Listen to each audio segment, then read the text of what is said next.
Welcome to another Monday Night Bitcoin on some really unusual circumstances. Obviously, the murder in broad daylight of black man George Floyd in Minneapolis has sparked a much bigger sort of, I don't know, I don't even know what to call it. Watching the news or scrolling through Twitter, it's just like surreal what's happening. I think it felt weird to just release an episode of Monday Night Bitcoin and just talk about Bitcoin without addressing what's happening in our country and the world. Totally. I think, yeah, because we're not trying to make a news show. Like, we're trying to tell people what is Bitcoin and how it creates freedom and just help them along on like learning about this just kind of new thing that's emerging. But it, as you'll find out from hanging out with like George and I, it's almost impossible to talk about Bitcoin without talking about like current events, like whether they be, as serious as, what's been happening right now, or, just kind of normal, I guess, quote unquote, normal, like election season, stuff. It is. And I think we wanted to acknowledge that like the world is going through a lot of complex stuff right now. Like coronavirus just cooped people up in their house for multiple months. A lot of people are unemployed. The government's like printing money at like trillions of dollars and giving it to people for free. So that's like, you hear like universal basic income thrown around a lot and kind of all this stuff. So that's making people feel different. And we all have different reactions to, that kind of stuff. And so then when you start hanging out with Bitcoiners and hearing a lot of like Bitcoin Twitter, you start to run into this phrase, Bitcoin fixes this. And so both read a couple of different threads about kind of like how economics does impact this, or, how much like race is impacting this, like obviously. And so there's a tension there on like why these protests are happening. And lots of people have obviously come at that from different angles. So like, I'll admit, like I'm coming at this from like an angle, like most of the time I do look at kind of the news and society through like an economics lens, just because that's the way my brain works. But I like understand that, there's lots of ways to like look at things. So what do you think, George, on just different angles? Yeah, I mean, I think obviously it feels glib to say Bitcoin fixes this when we're talking about, murder and systemic issues. But I think the bigger thing really is like, okay, let's say for a second, let's put that aside.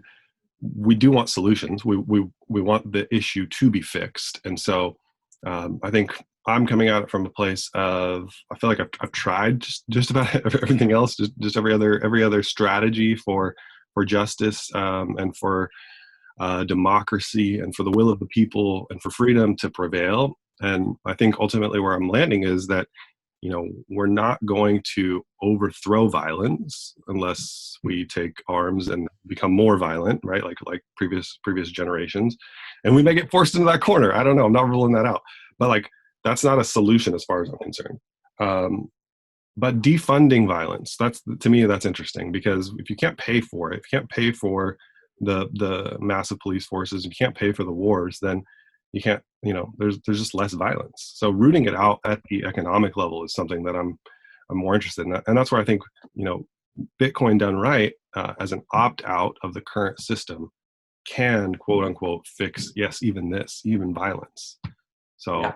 I get excited. I like the way that you brought up like all the other ways that, freedom fighting is not a new thing to like George, and freedom fighting isn't a new thing to me either. Like I feel like that's part of the way that we like hit this off and wanted to start talking about this, is that we've both like kind of like been fighting the establishment for like for a few years now, multiple years, and like this has been a part of our lives, and like our like wives know this and our families know this, and like we're passionate about freedom. And so like this Bitcoin thing is to us really this next step on this journey. And that doesn't mean we've forgotten all the other like methods and like activists out there that are fighting the establishment and fighting institutional problems and fighting systemic problems. Like if you, I love like Jack Dorsey, like the CEO of Twitter, like said in an interview that he was doing about Bitcoin, like when Satoshi Nakamoto, like cypherpunk created Bitcoin, this is how Jack described it, as like a total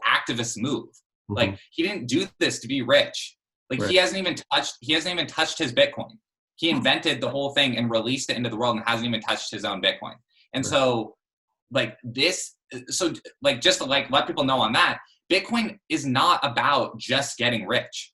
Mm-hmm. You'll hear that and you might get rich, but that's not that. There's so much more. Like, there's so much more. And that's why, work with us and hear our heart and hear my heart in saying, like, the reason why I'm interested in Bitcoin is because of freedom.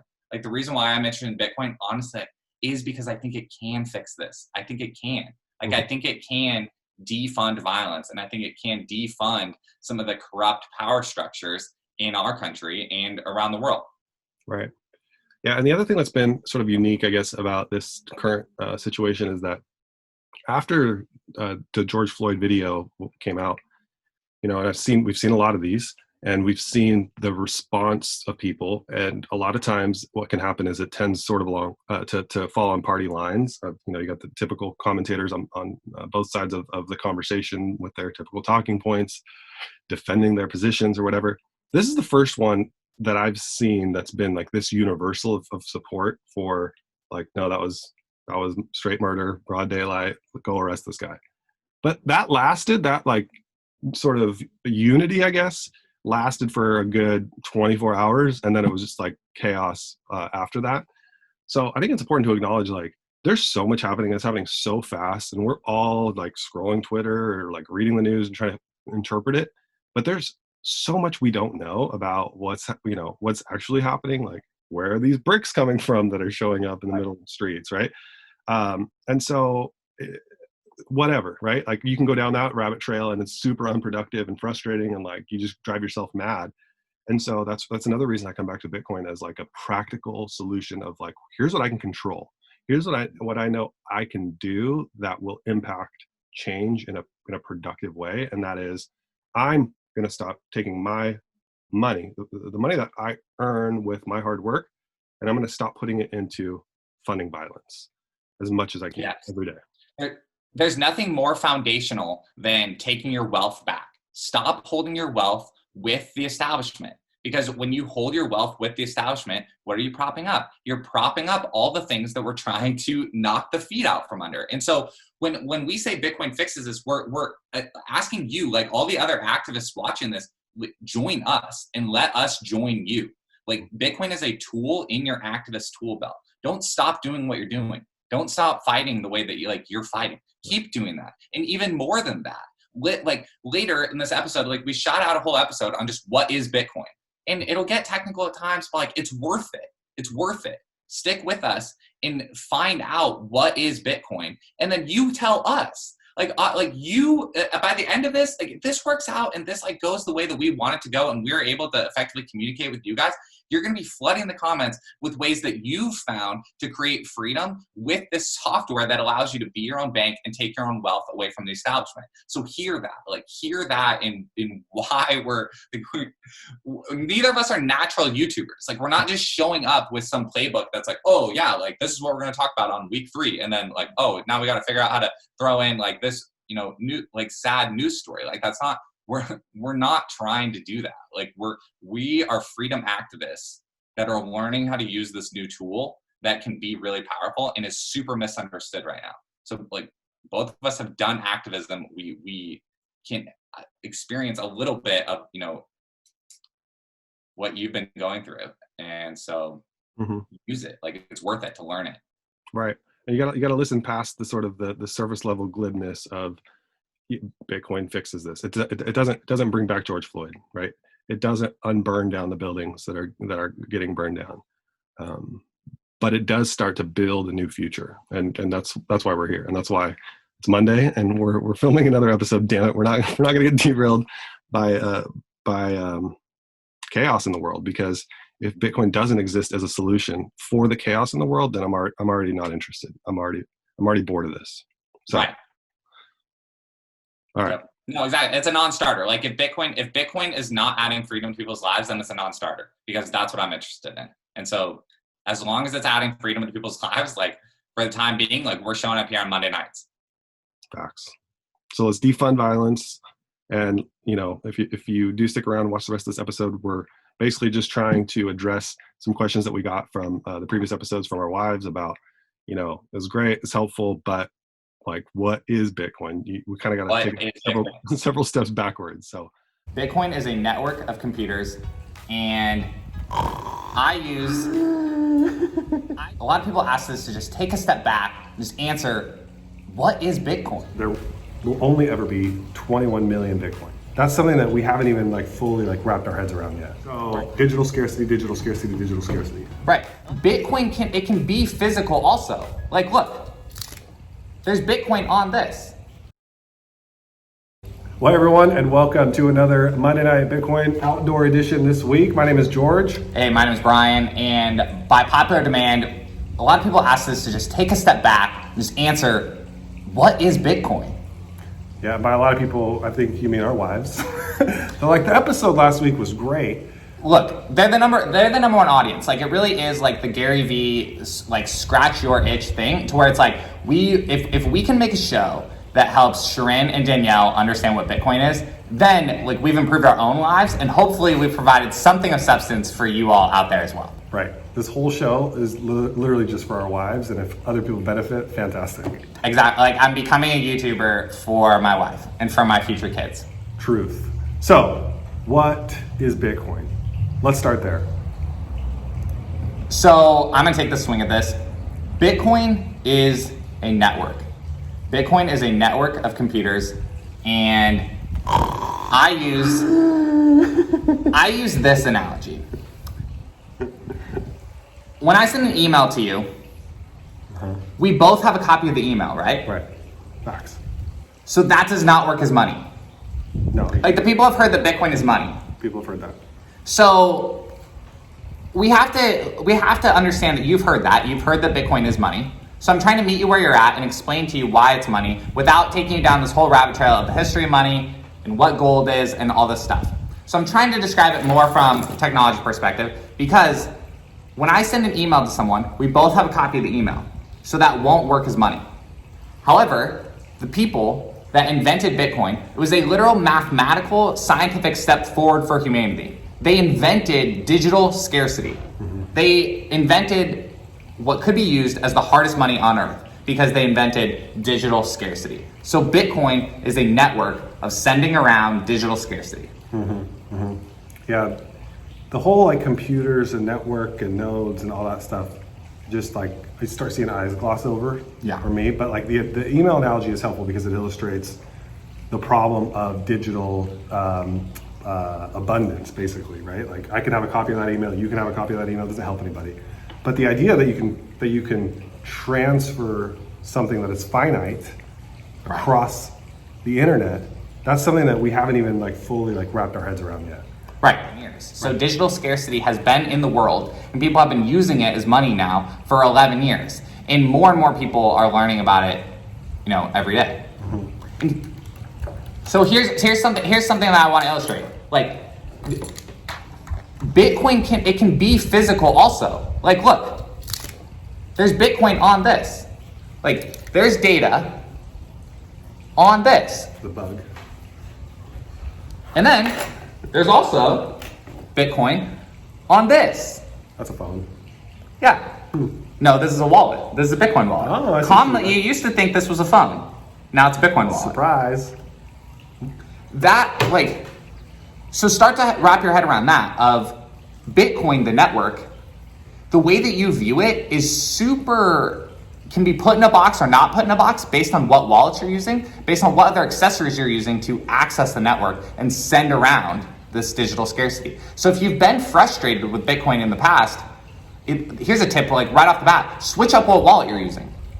If you've been a little bit in this and you're kind of you arrived in this video because you know there's something here but you can't exactly tell what it is, switch up what wallet you're using and start to think about how having digital scarcity, having that as money, could affect different parts of your life. Yeah, and I think we assume too much too as Bitcoiners about what even people, how far they've gotten. Even the idea that people have wallets is, I think, is a stretch for a lot of people like who are like still like think about how long it took before you ever heard of Bitcoin before you actually did anything about it. Right.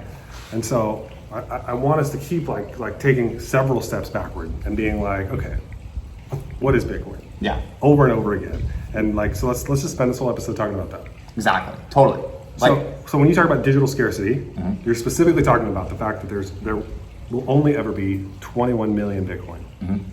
And like, if you learn nothing else, if you hear nothing else about Bitcoin, if you can grasp this one thing and just kind of like meditate on that and consider the implications of that, it kind of takes you down this road of, well, what else is like that? What else is that finite? And I challenge you to come up with something that's more finite than Bitcoin and put it in the comments, let us know. But then once you reckon with that, the fact that, oh wow, okay, there's only ever gonna be 21 million. Then you start realizing the same sort of conditions of scarcity that created the gold rush, for instance, or the same type of scarcity that creates sales, like my wife brought up Lululemon.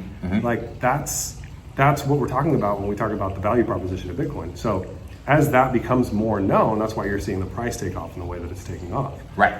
So digital scarcity, digital scarcity, digital scarcity. Right, and let's hit on that. So George used the word price because so one way, like Bitcoin is a currency now. People are using it as money. And so you'll commonly refer to the price of Bitcoin. And that kind of trips people up because it's like, well, if Bitcoin is money, how does it have a price? You know, if you're constantly quoting the USD price of the Bitcoin, like what is it really doing then? Like why is there this money? How is that money different than this other money? And why are you constantly quoting the price? And it's because the price is just a way of saying the exchange rate. People all over the world we're primarily talking to like a US audience. So if you're outside the US, you already know what it's like to most likely deal in a multi-currency kind of situation for your day-to-day life. You already kind of inherently know, a strong currency versus a weak currency, and maybe you have to time your spends or to kind of choose where you hold your savings. That's something that's a little bit more top of mind for you. That's what we're saying when we say price. Price is the exchange rate between USD and Bitcoin. What the implications of that, of the fact that it is a global currency, it's borderless, there's no government that controls it or decides its monetary policy. It's controlled by this network that we're talking about. Right. And that's, I think, what makes Bitcoin different than other currencies, is that literally, I don't need anybody else's permission to transact value, to send money. So you think about the incumbents, like the Cash App, PayPal, Venmo, Western Union. Yeah, ways of sending money. Not the Cash App, like Cash App also you can buy Bitcoin, so I'm not talking about that. But just the old school ways of sending money. How many steps are required before I can actually like sign up? Right. Like you have to, first of all, get an ID, which means you have to go to the DMV. You have to like prove all this stuff, take a test, all that kind of stuff. Get a social security number, go to the bank, open a bank account, put money in the bank account, and then get their permission as long as it falls within their framework and you're like before the cutoff time or whatever the hell else. Oh, and by the way, they're gonna charge you money to use your own money. And if you try to deposit too much in there, they're gonna ask you what you're doing with it. Right. So with Bitcoin, there's none of that. It's simply, I have value, whether it's on an open dime or on a wallet, and I would like to send that money to someone across the table or someone across the world. I can do that. Yeah. Like, totally. I mean, that's how it's different. Like, it's different because we talked about the digital scarcity. That's one way where it's different. The hard cap makes it different. The borderless and the fact that there's no third parties. You can send it to anyone else, and no central third party can stop you from doing it. That's different. That's 100% different than the way the current system works.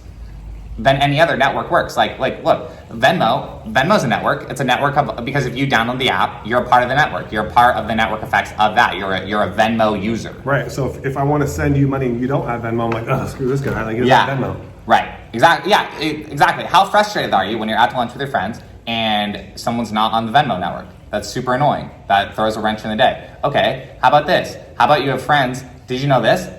Venmo and PayPal have a keywords blacklist. If you say certain things in the comments of what you were spending the money for, there's a chance your account gets shut down. Which, by the way, if you're using Venmo and you're putting in like really detailed notes about how you're spending your money, just pay attention to that. You know, who's reading that? What is that doing? And what are the implications of that? So totally, all that information is going to vendors that are then use it to sell you more ads. We're all pretty aware of that, and and that's like a double-edged sword one, because it's annoying, right? It's annoying that we get it, our data's everywhere, like what do you want to do? You can't, like, it's very hard.